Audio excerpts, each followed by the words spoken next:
Hello, it's Foreign News on Allnews Nigeria. I am Opeyemi Olubemi. Here are the headlines for today. US opens embassy to counter China. Russia planning major offensive in Ukraine.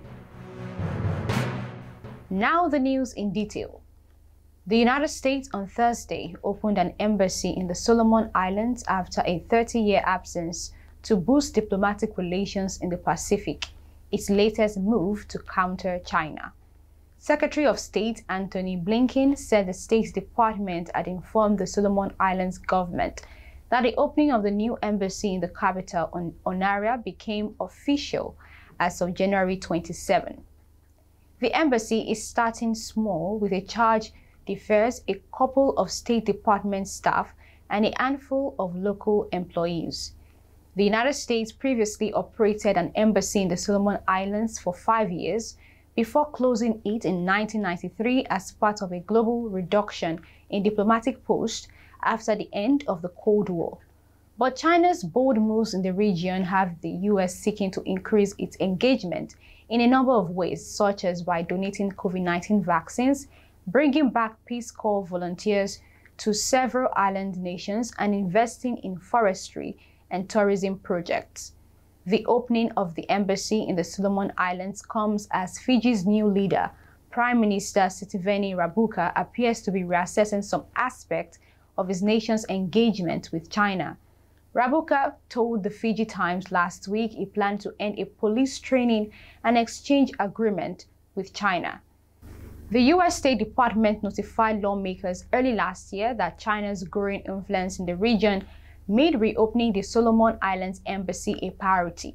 Since then, the Solomons has signed a security pact with China, raising fears of a military buildup in the region, and the US has countered by sending several high-level delegations. The Solomon Islands switched allegiance from the self-ruled island of Taiwan to Beijing in 2019, threatening the close ties with the US that dates back to World War II.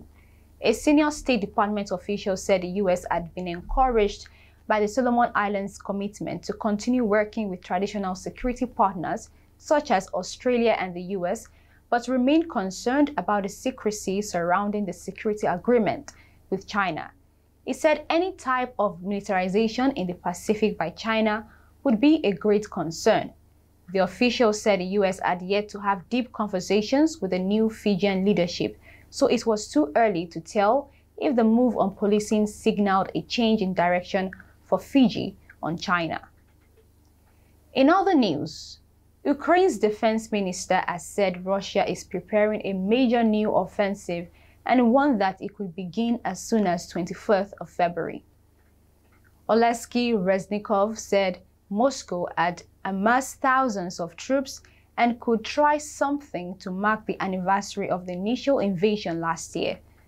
The attack would also mark Russia's Defender of the Fatherland Day on 23rd February, which celebrates the army. Meanwhile, 3 people have died in an attack in the city of Kramatorsk.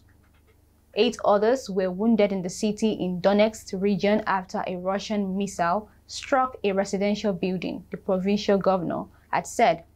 Ukraine has recently renewed calls for fighter jets to help protect itself from air attacks after Germany, the United States, and the United Kingdom agreed to send them tanks.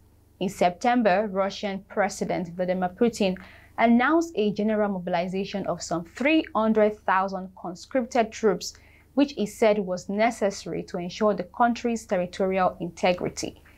Despite some heavy fighting in the eastern Donbas region, the war has entered something of a stalemate in recent months since Ukraine retook the southern city of Kherson. With the exception of the Russian siege of the town of Soledar, neither side has made major territorial advances. But a Russian spring offensive and a Ukrainian counter-offensive has long been considered likely. The US-based Institute for the Study of War recently said that Moscow could seek to undertake a decisive action and launch a big offensive in the east.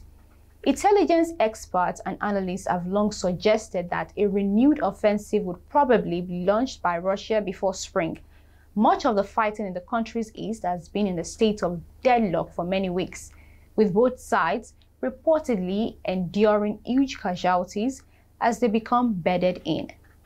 And that's it on the news. To keep up with Allnews Nigeria, kindly follow us on all social media platforms displayed on your screen.